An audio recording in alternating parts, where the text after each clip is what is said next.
Well, hello, everyone. I'm Patricia Diorio, and sitting next to me, actually not sitting next to me, being next to me over here on Zoom, is a lovely lady by the name of Sloan Reale, and I'm going to share about her in a moment. But welcome to Conversations with Women of Spirit. And the women of spirit I'm referring to here are 20 women who were invited by a publisher by the name of Twinkle Marie Manning, who is in Maine, who has published anthologies. This is her second anthology. The first one was done, I think, 5 years ago. And now this is her second one, and it's called Women of Spirit, Transforming Lives. And I just want to share my screen here a moment. Oh, there you go. Okay, good. You're holding up the book. Okay. And as I said, there are 20 of us, and my contribution to helping get this anthology out is interviewing the women. So each week I have the honor and privilege of interviewing a different person. And this week I'm interviewing someone that I've known for many, many years. In fact, I was a client of hers for a short period of time, 7 years ago. We can't believe it's been 7 years since we've seen each other. And she's right here in Santa Barbara, California with me. So her name is Sloan Reale. Before I talk about Sloan, by way of introduction, have you ever really thought about your voice, how important your voice is? You know, I've come to realize that everything's frequency, everything's energy, everything's vibration, you know, and when we're speaking, our voice is vibrating. We're putting that vibration out into the field. And when our voice is clear and has a beautiful intention behind it, and it's positive, and then there's a feeling of positivity along with that thought, and then you actually sing it or speak it, we're manifestors. This is how we manifest. You know, the universe is the stuff of subatomic particles in the field are the stuff of creation, so says Deepak Chopra, and we're the instrument. We're the manifestors of everything that we see in the material world. So it's so exciting, and it's wonderful to have Sloan with us today because she is about speaking. She is about the voice.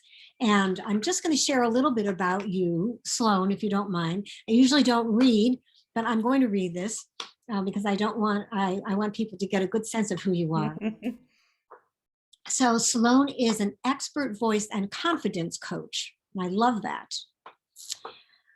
So confidence breeds success, and success breeds confidence. When it comes to professional leadership, being a confident and powerful communicator is key, and it all starts with the voice. Absolutely. You can all relate to that. Whether it's on Zoom, live presentations, or management meetings, professionals in any field who can speak with confidence and control have the edge. For over 20 years, Sloan has been helping not just singers, but public speakers, teachers, therapists, doctors, authors to prepare vocally for their professions. In 2015, I had a big birthday, and I had this thought, oh, I want to sing on my birthday. I want to sing. I had this wonderful song that I just loved. And so I went to Sloan, and I had several sessions with her, and she really helped me to open my voice, and, you know, and it was wonderful. I don't think I sang a cappella. I think I had some background, if I'm not mistaken. Yeah, you had a piano player. Yeah, right. But it was really a wonderful experience. So she's been featured on television and radio as an expert on the power of the voice, and has worked with clients to prepare for auditions, including American Idol, interesting, The Voice, Glee, and Disney. So you've had some big names here. That's wonderful. Over the last 10 years, Sloan's work has evolved far beyond helping singers and industry leaders. I love this aspect of her work. She's working medically. She's working medically with doctors who have patients that have trouble speaking, or, you know, having voice problems.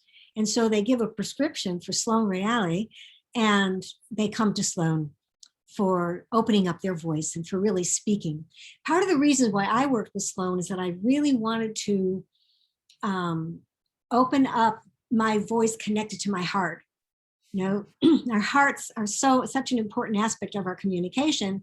And unfortunately, for many years as a teacher, I was kind of like from the neck up. You know, now I've learned to be more in the heart, which is a total blessing. So she's gained recognition in the medical community for her work with students who come to her after an illness or injury that's affected their vocal ability, including cancer survivors, people recovering from strokes, and patients diagnosed with vocal cord dysfunction. So she is a miracle worker when it comes to giving people an edge and giving people access to their voice. And maybe they've never had access to their voice, and it's created this lack of confidence. And I think confidence is so important, whatever we're doing in life. To be confident in what we love to do is so important, and the voice is a huge part of that. So Sloan, thank you so much. Forgive my long introduction there, reading. I normally don't read, but I wanted to share more about you. So welcome, welcome, welcome. So good to be here, to be back with you again. It's always a pleasure. I never know what's going to happen, but it's always wonderful and unexpected. And but our relationship goes back to the paradigm shift. That was actually my first television interview was with you on the paradigm shift. That's right. I remember that. Yep. That's in the chronicles somewhere. I'm sure still. I did the paradigm shift in 1996, and I did it until 2008.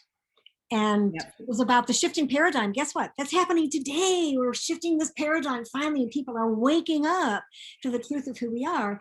And beautiful people like Sloan are helping humanity do that by finding their voice. We need to find our voice. It's so important. So before we even get into it too deeply, the first thing I want to ask you is in your childhood. Share about your childhood and that story about the asthma and everything that happened in your life. It's a beautiful story. Thank you so much.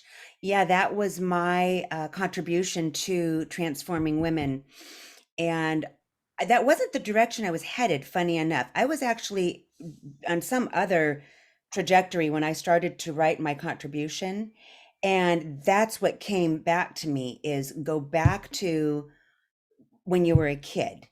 And what had happened, I was 7 years old. I was actually born very ill.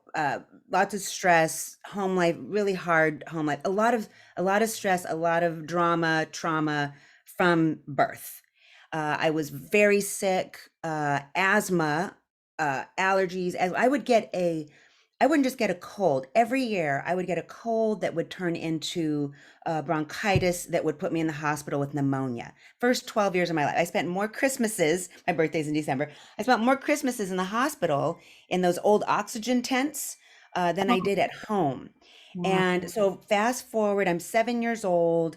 The excerpt, I don't want to give too much away because I want people to pick up the book, but basically the smoke, I thought my mom was cooking something in the middle of the night is what woke me up with an asthma attack. And I woke up and very, very dramatic, very scary, of course. What my parents, we all got thrown out the window and we all survived. But we were told, had I not woken the family up, we would not have lived. We would have died from smoke inhalation. So you talk about I spent a lifetime so sick, and I do not deal with asthma anymore a lot in relation to the work I do with voice, but a curse, something that it seems like a negative thing, ending up literally being a blessing and saving me and my entire family, five of us, all of our lives. Yeah. So I continue to deal with health issues. And at this point in my life, I'm very happy to say I'm dealing with one final little thing in my thyroid that I'm working with, and I'm doing a lot with Ayurveda, an Ayurvedic practitioner, a lot of herbs. I'm a very specific protocol, but I do not deal with the issues and especially the asthma that I used to as a kid. I don't know if I've grown out. I think it's a lot of the work I've done with the voice and the breathing and Around your voice. Yeah, exactly. Exactly. So how did you actually what was your background educationally that led you into doing voice work? well, I graduated with my bachelor's and a master's in education from UCSB. And right in and around that time, I was doing music. I was playing a little piano at the City College with Josephine Brummel. I don't think she's still there. I was doing guitar lessons. I was in a songwriting class, Nicola Gordon, if she's still around. Yes, she And the is. woman who certified me was a guest in Nicola Gordon's songwriting class. Divvy Nelson Fisher, may she rest in peace. God bless you. Thank you, woman. She's the one who certified me as a vocal coach. And what shifted for me was when she came and spoke on the voice as an instrument and the convenience of where it's not like lugging around your guitar and your piano. Is like, it goes with you everywhere. You can practice in the car, in the shower. She knew I had a teaching credential and I'd had another business before, and said, you could do what I do and I can teach you how to do it. And I was like, you know what?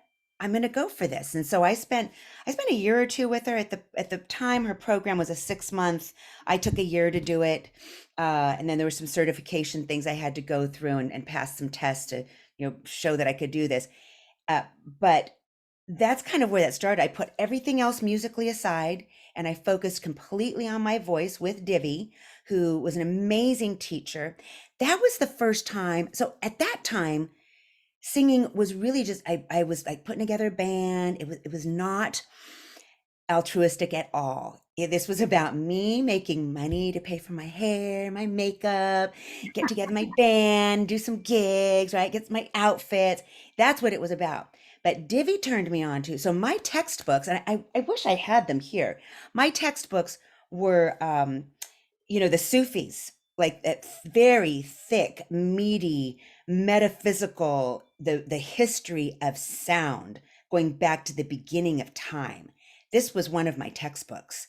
And at the time, she's the one who taught me about the energy centers in the body, the chakras, which I work with my clients.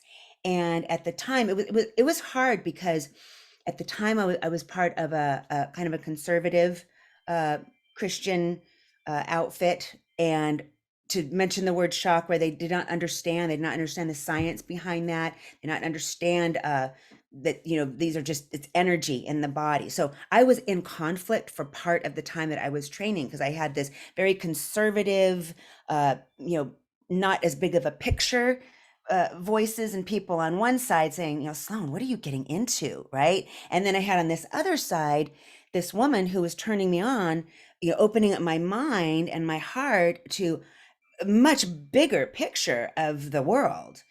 And and I still, when clients come to me, I don't always mention all the subtle things that are going on. I'm able to hear, where there's a blockage, and first thing we're going to start working on it. But I'm not telling them, oh yeah, no, we're going to sing this, we're going to be doing this song today in the key of F. I'm not telling them this necessarily, but we're going to do this in the key of F because this is all blocked. And when the tears start to come, don't worry. You're just moving energy for that horrible loss that you suffered a couple of years ago, right? So that's all this subtle stuff. And there's a lot I'm leaving out right now, but I am so grateful because it's not just about singing or speaking. This is not something that is just happening with the mouth or the vocal cords. No. This is our entire soul, our entire spirit, connecting the mental brain to the physical, and then all these subtle bodies that are involved. Yeah, we're pretty complicated. We're pretty complicated. But I narrow it right down to saying that we're spiritual beings having a human experience. And I was delighted to read that in your segment in the book as well. It's kind of like it's been my philosophy personally and professionally for a very, very long time. Yeah, probably about almost 30 years now, 26 years. And just understanding that we're spirit beings, that we're perfect, and we're here in this meat suit, we're here in this physical body to express our divinity. And it's ironic because each one of us is a unique expression of the divine. There's nobody like anybody, even identical twins and, all of that. No, we're all a unique expression of the divine, which makes competition and comparison really ridiculous, but we still fall prey to that, unfortunately, because we're caught up mostly in the material world and don't think about the spiritual aspect of it. But as I've deepened my awareness of who we all are, who I am, sometimes I would be beating myself up about something and I'd say, wait a minute, stop, hold on. I look in the mirror and go, Patricia, you're divine. I mean, that's who you really are. So you're divine. And if you're divine, you're perfect. So what is all this going on here? Get out of that, change your mind, make another choice. speak to be different. So that has been life changing for me. And I would say that I no longer believe that we're God in the body. I know it. I know it. It's a knowing. A belief is an intellectual concept, and it doesn't necessarily be true, and it's from the neck up. But when you know something, it's in every cell of your body. And just like I know my name, you know, I don't say to people, "Do you believe my name is Patricia?" No. "Believe I'm a woman? No, no, no. I know that. I don't need anyone to verify that for me because I know it. And that's how I've come to now around this place of knowing that I'm divine and we're all divine. Anyway, so you have so many Beautiful. great questions here that I want to address. What is the number one concern that clients have when they come to you, would you say? Yeah. In the 20 something years I've been doing this now, I mean, thousands of clients, the number one concern when they come in is they don't believe that for the singers, they don't believe that they can sing because they've either been told somewhere along the line they can't, they shouldn't, they're tone deaf, which doesn't exist, by the way. uh, they don't believe they have something valuable to say or contribute. If you're in a professional situation, maybe you're a manager or you're leading teams, in the family unit, women, some men too, kids coming to me, not believing their value and their worth. That coming back to that, not feeling seen and not feeling heard. Right? It is not a coincidence that I am a voice and confidence coach as a profession. This is not a coincidence. Who knew? 20 years ago when I started, I had no idea this is where I was going. But the number one concern is really not believing. It's that fear. And I think the more I dig on that, a little deeper, I think it's that a fear in their head of thinking, oh my God, what if I really can't sing? What if I really cannot show up and run these meetings with confidence and get people to respect me and follow my direction? What if I can't? And so they come in to meet with me, and in one session, and for the viewer or the listener at home, literally you experience results within the very first 30 to 45 minutes that you're with me, because I am showing you number one, I'm a results girl. I am not into this long drawn out 6 months to a year of working with you. I mean, I will if you want, and we'll evolve your program, but I want you to have immediate results. And it's very exciting, and it can be very emotional. I have Kleenex in the studio because a lot of things start to come up for people that they have no idea. We're all of a sudden we're moving energy and we're making some sound, and now there's tears, and I'm not sure where this is coming from or why. And it's the woman that was told, this is so many stories, but the most recent woman came in on her birthday. Her husband gifted this as her birthday present. 7 years old. She went to a Catholic school. The nuns told her, honey, we want you over here. You're going to turn the pages for the piano player because you don't need to be singing. Okay, this woman turned 70. So do the math. 60 something years, this poor woman has believed that stuff goes deep.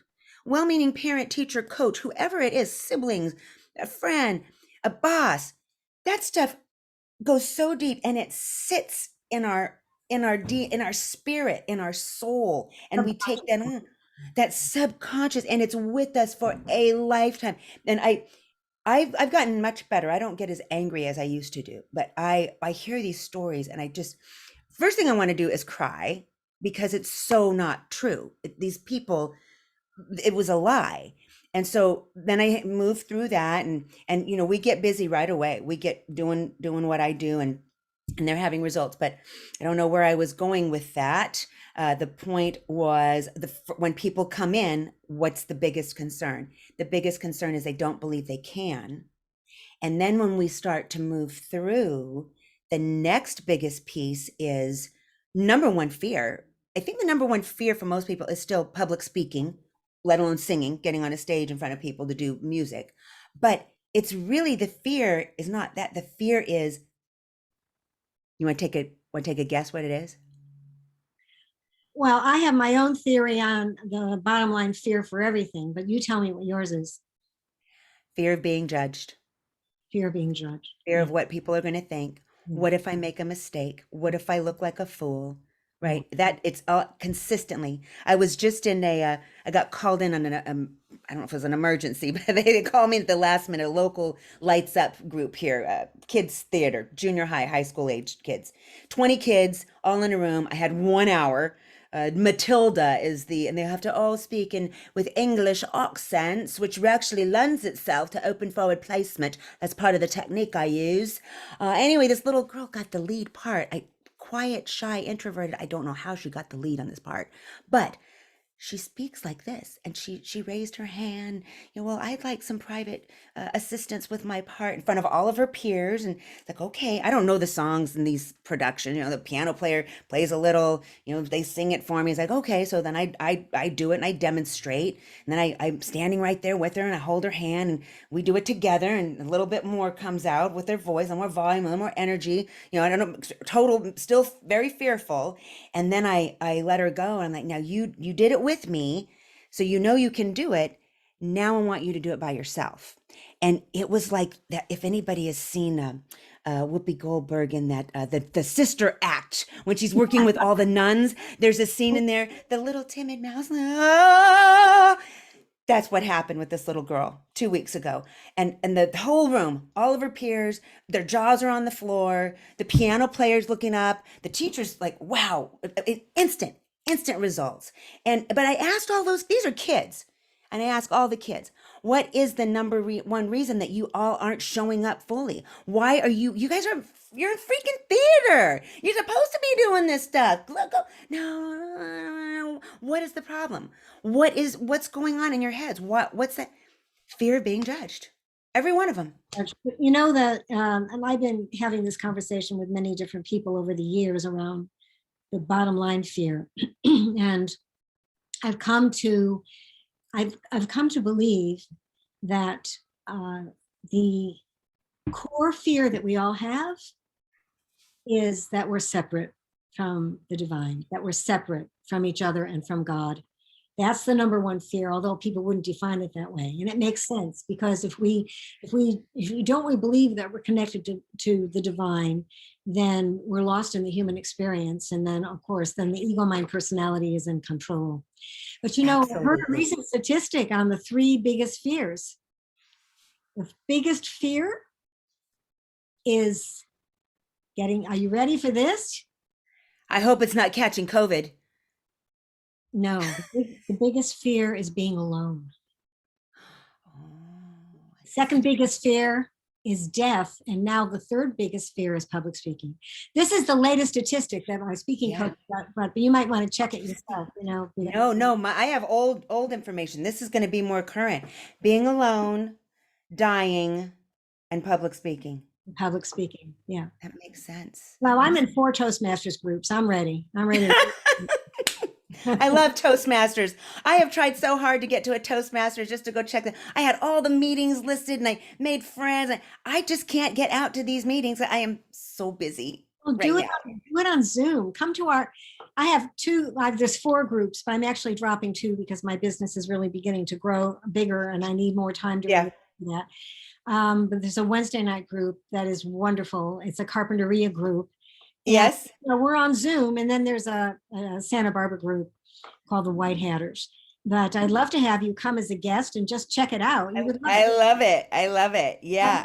Come to my Speaker Skills Plus group, because I think that I want you to share with them speaking secrets most people don't know. Before we get to that juicy question, though, I want to ask you, tell us, you've mentioned this in the success of the clients, the results that you've had with your clients, but tell us, what are the benefits that a person can expect when they work with you? Oh man, there are so many. The number one benefit, one of the things that has happened, there's so many things that have happened and transpired over the years. This thing has evolved into a way bigger thing than I ever imagined. The first thing I have to work with, the very number one consistently, when people come in, is they're not breathing correctly. So it's not enough to be breathing. We need to be breathing correctly. So a great way to gauge that, if you are finding that you are always have tension in your neck, in your shoulders, in the back, in between your shoulder blades, that is a one right there, a sure tell sign that you're holding all your energy and you're constantly Who doesn't have tension there? I mean, come on. right. Everybody Um, has tension there. Yeah, I do not anymore. I used to carry it, I mean, for years, but I think it's because I'm in my work all the time, always working, always showing people. So first thing is teaching people how to breathe correctly. I have incorporated, because anything I'm doing for myself, uh, is translating into what I do with the voice. So I do have a regular, pretty consistent meditation practice. A lot of breath work goes into that. This was kind of the Ayurveda work I'm doing for myself physically and with this thyroid thing. Do like pranayama work, like yoga breathing. Yes, pranayama, nostril, a lot of diaphragmatic connection. I have to get people out of this short, shallow tension breathing and dial all of this down into the diaphragm and help with that relaxation. So, an unexpected benefit of vocal coaching is actually learning how to breathe correctly, and that contributes to relaxation. And lots of little tools and the toolbox and technique stuff that I do, volumes of stuff. And everything is custom. When I work with you, I create everything custom to the client. So that is the first thing to expect.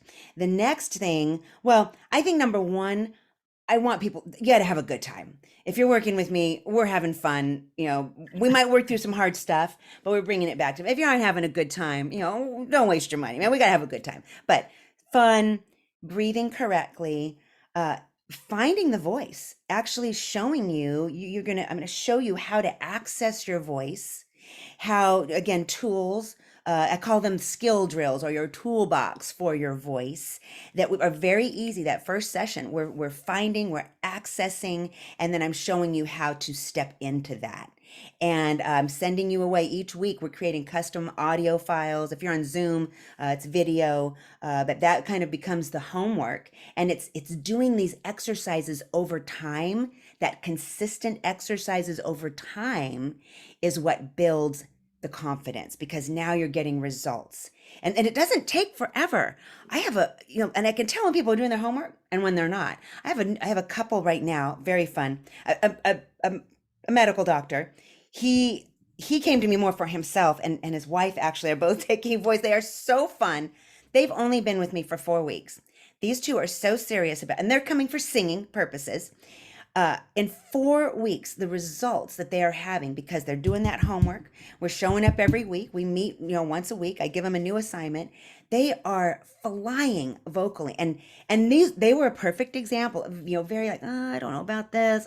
She wasn't really into it. He was actually having health issues. Okay, this is a medical doctor who's having health issues, and he's coming to me for things that he already knows. But it's like the gardener, right, who goes out and does everybody's beautiful yards and all their landscape.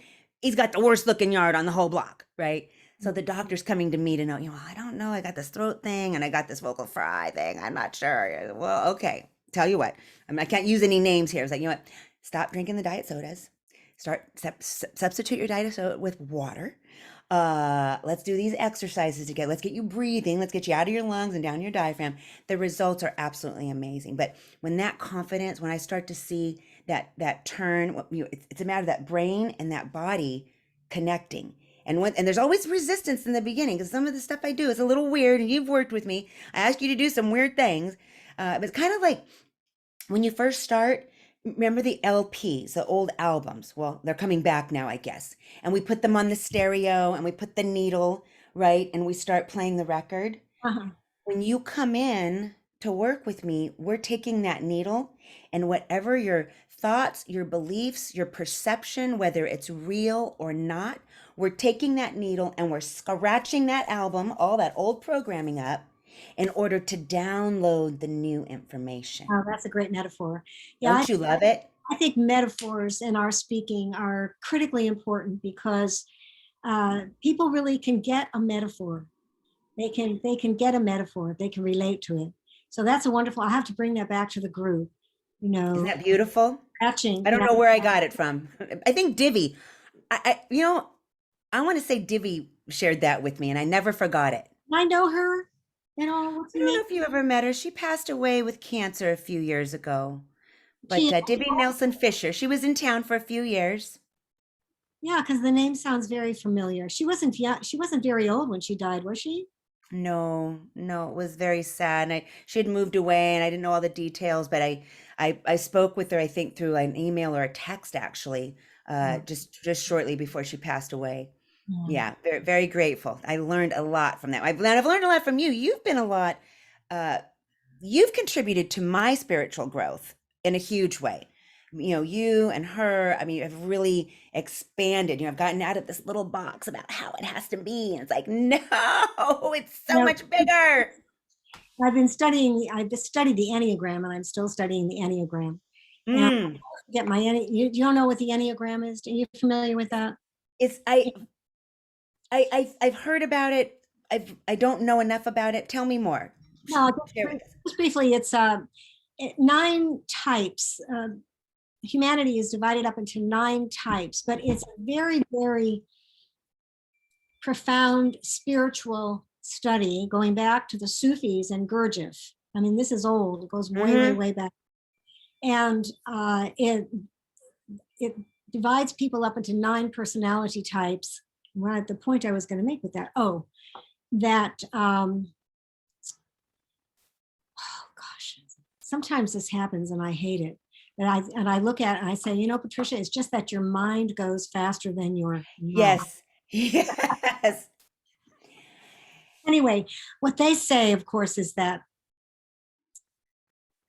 we can either live in our ego mind personality and Right. be pretty much controlled by our subconscious programming that are mostly lies, all the negative Mm. stuff, or we can really choose to be the highest expression of spirit we can possibly be, which is like the highest of the personality types. And I wanted to make a point about that, and I will here in a second. It'll come back to me. Anyway, so we talked about breathing. What are 3 things everyone should be doing? What can we all be doing? 3 things we all can be doing now to access our voice. Wonderful question. And I already kind of gave a tip away on all of that. Number one Breathing. is breathing. Yeah, the breathing correctly. And there are so many different breathing programs, and I of course offer a ton. I really like the Deepak. I don't subscribe to a lot of things anymore, but one thing I do, I picked up an annual. It was very affordable, $70. I get unlimited access to Deepak Chopra's team and his. Every day I've got a new thing coming in, and their whole courses and 6 and 7 parts, and all different dealing with stress, anxiety, if you're not sleeping, your family relationships, if you have kids, as a parent.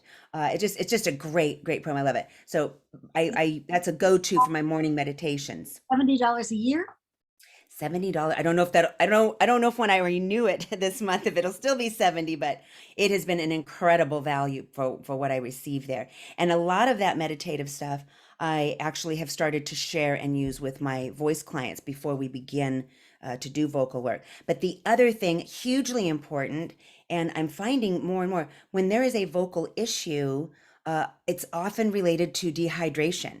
So staying hydrated is a really big piece, and a way to know, if you I'm exaggerating this, but this thing, if you are feeling that, or if you are feeling, dry or fatigue, vocal fatigue is huge right now. The masks did not help with the vocal fatigue business, but hydration is a big piece of that. And my recommendation for water is I go with the American Heart Association, half of your body weight, whatever that number is, in ounces is what we should be drinking every day.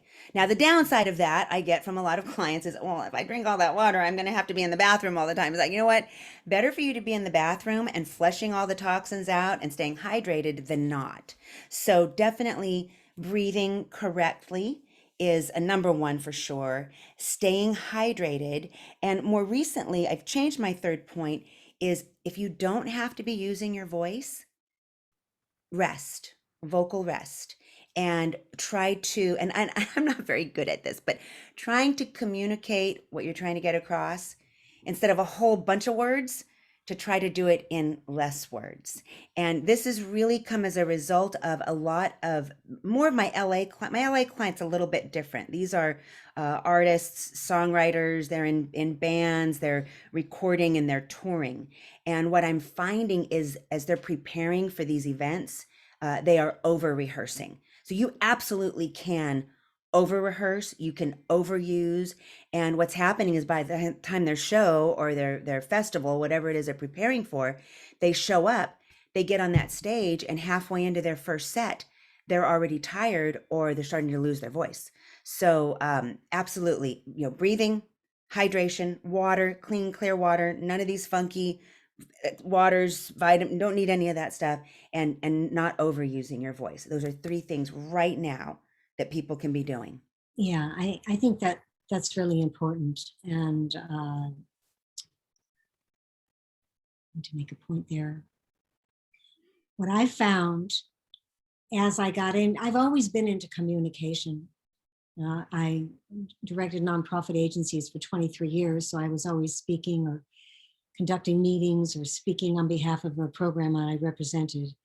And what I found, because I was a vegetarian for 23 years during that time, in those days, it was soy and dairy were your proteins. And the dairy just about killed me.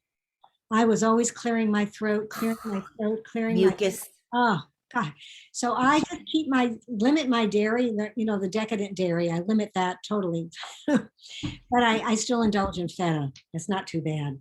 It's not quite the same thing. Not quite the same thing. Well, wonderful. Okay, so just to recap, breath work, hydration, and rest. And breath work is important for every aspect of the body's health. Certainly hydration is, and resting is. I often think about these people that have had throat surgery and they have that, and they speak through like a Oh, and yeah, the larynx. Oh, I had it right there. I'm having one of those moments. I'm glad somebody else does this Yeah, too. yeah, with the tube, through the tube. You ever worked with people like that? No, but I have seen a lot of very interesting things around the voice. And the first medical issue that came to me was this VCD, vocal cord dysfunction, was the first time I received a prescription from an ear, nose, throat doctor here in town, specialist. And in fact, Amy, she's on my testimonial page on the website, and she had come to me, and it mimics, and I've seen more cases of it. Speech therapists recently sent me some people dealing with the same thing. Vocal cord dysfunction mimics asthma, and it's created more and more people are coming. Athletes are starting to experience this, and it's where you go to take a breath, and it closes up. We don't know why. They don't know the cause. I think personally, my gut and intuition brings it back to not knowing how to breathe correctly in the first place. And I think that it comes on from stress and anxiety. So when Amy came to me, she just had her voice was just shot, and she couldn't yell across the street to her kids or any of that. And I just did what I'd been doing already, the technique, the method, the breathing exercises, sending her home with a little, custom vocal workout each week. And that is basically the push-ups and the sit-ups, right? Those workouts, that is literally a workout for the vocal cords connecting to the diaphragm. And same thing, I think she was with me maybe 6 or 12 weeks, and she definitely improved dramatically. I've kind of lost touch with her So I don't know how she's doing today, but I would say the most dramatic case, and I love sharing Alexandria's story because it is so powerful and it blew my own soul. I mean, I people come to me and I don't always know if I can help when it comes to physical medical things going on with the throat and the I've never vocal seen that cords. whole thing about the tube. But I I'm confident enough in what I do and know that what I've been doing has worked. And I that's kind of my caveat. That's my, like, well, I don't know if I can help you, but let's try what I've been doing for 20 years and see what kind of results we can get. And everyone's always kind of, okay, so one of the things I do when you come in, I'm able to create a a safe place, I think, is the first step. People come in, they know I'm the real deal. It's genuine. The results are there. And I'm honest and I'm able to say, I don't know, but let's try. We won't know unless we try. So the most dramatic case, absolutely amazing. Alexandria was actually born Alex as a male, never identified as a male, always identified as a female. Spent, I don't know how much money she spent. This girl is beautiful, total transformation. I mean, she traveled the world getting herself all done up in what she identified as Alexandria. The last piece to her transformation was that Adam's apple, removing that Adam's apple. And I'm not exactly sure what the function is or what it is for. I don't think we need it. It's something that men want. If you're going to go through that kind of a transformation, that was the last piece to get rid of that, so that she couldn't. She wanted no identification to being male. This girl was going all out. It was all or nothing. So, they got to sign those release forms before you go in for any type of procedure. And that was one of the things that she signed off on. It is very rare, but it could happen that it messes up your vocal cords. So she signed it, and, now the doctor is no longer liable. When she came to me, she was speaking in a whisper. She could not, there was no voice. And I just told her, I don't know if I can help you, but let's try. Let's have some fun and see if this can work. The first few weeks, it was hard for her because these are muscles that had been, somehow, I don't know, physiology of what happened there when they removed that, but they got a piece of the cord somehow, bruised them or something. So we just started going to work, and I think by about week 6 she started having results. And I mean, she was running into her lessons. She was so on fire and ready to get on work. It's like, okay, she'd come in like her workout gear. Let's do that. In fact, she's on the testimonial page on the website as well. I think she's in her workout clothes. She just come from the gym. She was with me for 12 weeks. I think 3 months she was with me. Complete vocal cord recovery. She increased her vocal range. She was able to hit some higher notes, more into a traditional female soprano type voice. She did lose a little bit of that male, that lower register, which was no problem for her because she was on her way to Hollywood and she was going to go do what she's going to go do. But that was a really, really exciting situation. I'd never seen anything like it. I had never I'd never worked with a client who had experienced that, and the results we got. I still get so excited. I love telling her story because it was amazing. And I should add, I need to add, actually, I need to give credit to the other beings, entities. I don't know. I don't do this work alone. And I learned this maybe just 10 years or so ago, 8 years ago. I've worked with a shaman, Nicolina, up in the hills of Santa Barbara a couple of times. I don't know if you know Nicolina. Tell us more. But she was the one who told me. I was on her table and she's burning the sage and doing the feathers and rattle. And I was like, okay, I'm open. But well, first when I walked in, she asked me who the 2 women were that were with me. And I was like, I can't tell you. And she described, I think she was describing both my grandmothers, maternal and paternal grandmother, were at that meeting with me. But as she's working on me, she started to tell me, I have guides that help me with my work. When I do this work, I am not alone. And the way I envision them is if you've ever seen or taken a picture where orbs show up in the picture, it looks like droplets of water in the photograph, and you what's going on.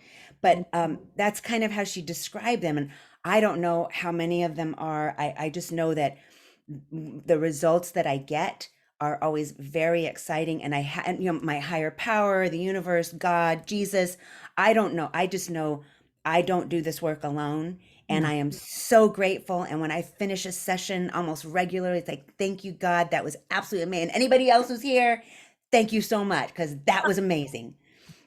That's great. Well, this is channeled by guides and ascended masters. Okay. Call them ascended masters, the big guys, the Buddha and the Jesus and the Kuan Yin, Yeah. Mary, and those.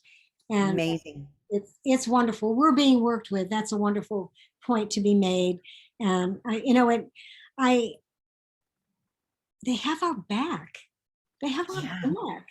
Yeah. For us to really just get out of our own comfort zone and just speak from our heart what we came here to share, what our work is, what our purpose is. And so many people are afraid to do that. I've been afraid of what people thought of me almost my whole life, and I'm coming out of it finally at 77. Would you think it's time? I mean, but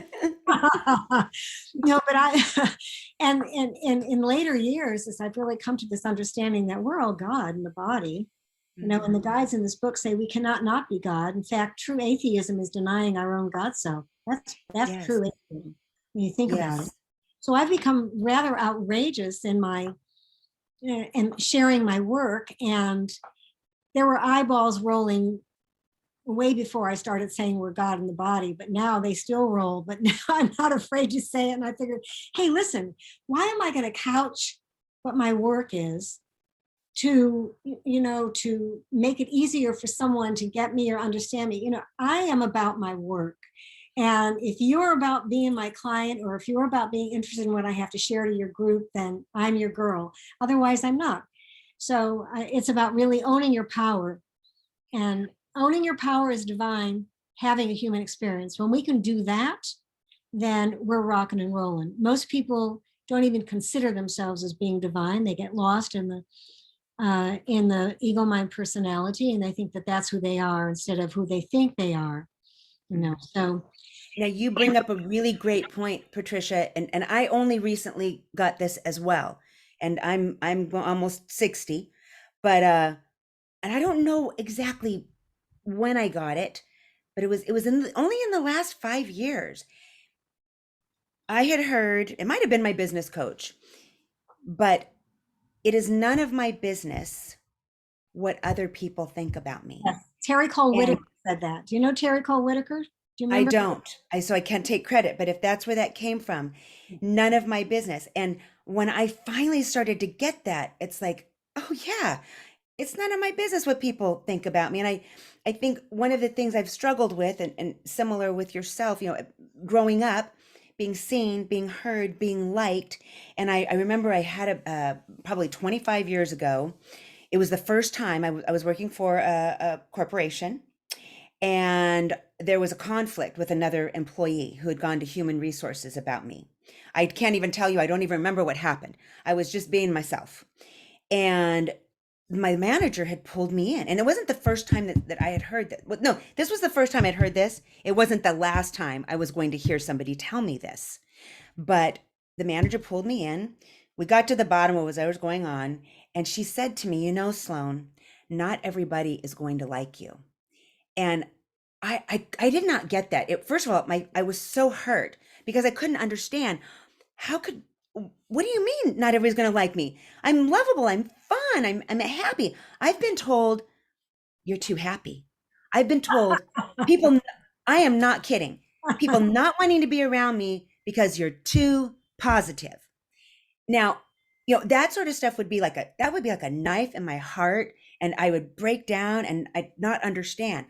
I understand now. And now I'm so a much better read of other people's energy now. So I can, if I'm way up here and someone's down here, it's like, oh, I need to be sensitive to that, and at least meet them where they're at, in order to bring them up, right? Although I was told never, not to take myself down to a level. I'm just talking energetically level, like physical energy, I mean, physical energy. if you're with someone who's, you know, uh, glass half empty, negative thinking, wah wah wah wah, you know, Yes, um, you can reach them without lowering your frequency. You can reach them by actually lifting them up energetically in your own mind. And yes, that's why I love this book, I Am the Word, and I hope that you'll check it out because it's yes. life changing, and it's because it's all about vibration and frequency. And this book is about ascending while we're in the body, Sloan. Ascending while we're in the body. Well, I think of it, Okay. I was raised Catholic. Okay. Ascension didn't Yeah. happen until you were dead, and then Right, right. ascended. But you weren't about ascending. So this is about them helping us Love it. ascend while we're in the body. So Love my it. frequency has been shifted and lifted to this place where I can be so much happier and Yes. freer and myself and moving past what people think of me. And this HR person was exactly correct. Yes. There Right. can be people that don't like us for whatever reason, and that's on them. It's up to them. What people think of me is none of my business. That originally was coined. It's a book by Terry Oh, Whitaker, who is a okay. minister in San Okay. Diego. She was an outrageous minister. I mean, she would show up in yoga clothes and be doing yoga, and Love it. she Love was it. she was amazing. I love We're coming kind of to the end of our session here, and I wanted to definitely talk to you about the difference between singing and speaking. Singing, and which of course you are a singer, and that's how I always associated you, as being a singer and it. into helping people learn how to sing. But singing and speaking, there is a definite distinction, and I have my own theory on that, but I would love to hear yours. It was a trick question. There is no difference. The physical, what we need to do. Thank you so much for asking the question. You're the first interviewer. Everyone keeps kind of glossing over that question. I keep waiting for somebody to ask it, but you're the first one to ask. The physical aspects of the body, whether we are singing or we are speaking, are no different. We need that diaphragmatic connection to the breath, right? And the diaphragm is that muscle. We're kind of like an accordion. We're a human accordion. And when an accordion player opens that accordion up, he or she, they, whoever's playing the accordion, they're taking that breath in, they're taking that air in. And as they're contracting the accordion, playing the piano and the keys, the sound that is coming out, we are the same way. So whether we're singing, whether we're speaking, there's no different there.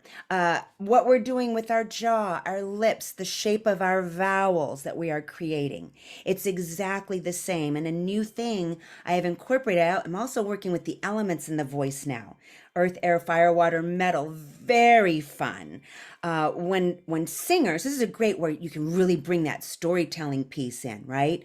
Singers, if you are, and in the songwriting business, I had no idea in songwriting, there's a formula for writing songs. You want to write a hip hop song, you're going to write it in the key of G at 134 beats a minute and all these other details that go with that. You got yourself a hit. You want to write a ballad, so bringing energy back in for singers. If you, like a lot of the movies, if there's a scene they're creating where they want you, the viewer, to cry, they're going to be writing that song in a minor key at a certain tempo because they want that emotion. No, this is very real. This is the behind the scene in the music industry and entertainment. It's crazy, the stuff I'm learning, being on the other side of all this.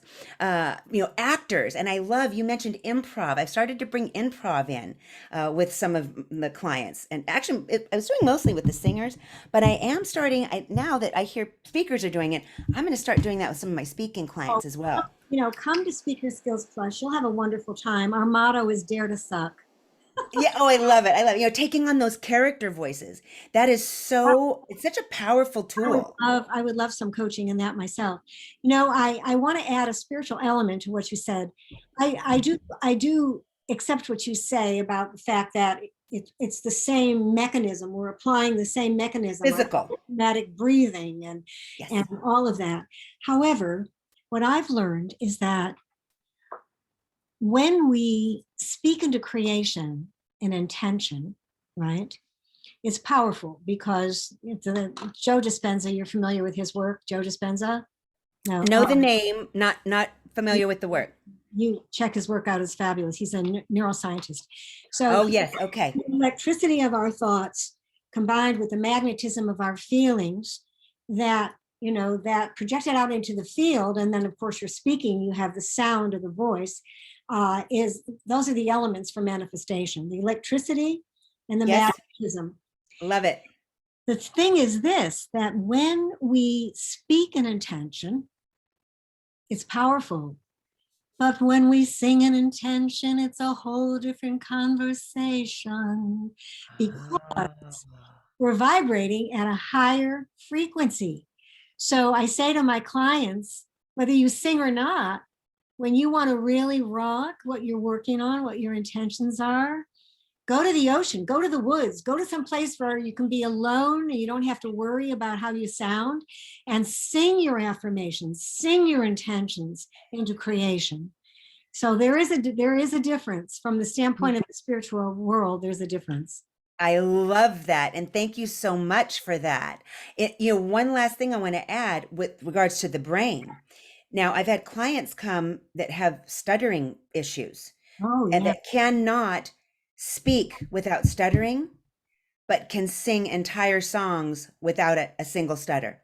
So that brain mechanism, that neuropsychology and what's going on, it is really powerful and very exciting. It is. It's really powerful. And, I just thought of a client that I'm going to refer to you. Thank you so much. Yeah, you're welcome. And she has a slight stutter that only happens occasionally. It was much worse when she was younger. And I always record my sessions with clients so that they can work with it during the week, Right. She was listening to herself saying that, she was troubled by the fact that she still had this stutter. So I gave her a decree. They call them decrees here, not affirmations. Decree is like an intention that you're putting out there. Love it. Voice, and it just occurred to me, you would be the perfect person for her to work with, I think. Thank you so much. Help her focus on the intention and lift it up. That technologically, the thing about the work that I'm doing now, I am the word as kind of the core of my teaching and my work. Love it. Is to own who you are in your divinity and to speak into creation what you desire to manifest. And speaking, of course, is very, very important. And when we put out into the field an intention, we think it's going to be answered by spirit in this way or this way, but we don't know. We don't know. That's why I said to her, I said, just word I am word through my speaking voice. And she's been working with that. Word I am word through my speaking voice. And then the universe is going to present opportunities, people, circumstances for you to actually, make a change on that. Forgive me here. Right. Anyway, I will be talking to you about that later. So listen, we're going to wrap up now. Yes, ma'am. This has been lovely. I've loved it. You're a wonderful, wonderful interviewee and a wonderful, wonderful speaker. Thank and you.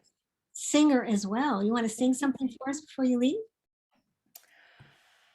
If you could sing one line, here's the thing. Here's the challenge for you. The song. If you can sing one line of a song that's inspirational in a singing voice that you want to leave with our viewers and our listeners, what would that be? From memory, I don't even know if I know the whole thing, but thinking of Divi, and Divi, if you're here with me right now, please help me remember the words. I haven't sang it in years, but when I fall in love, it will be completely, or I'll never fall in love.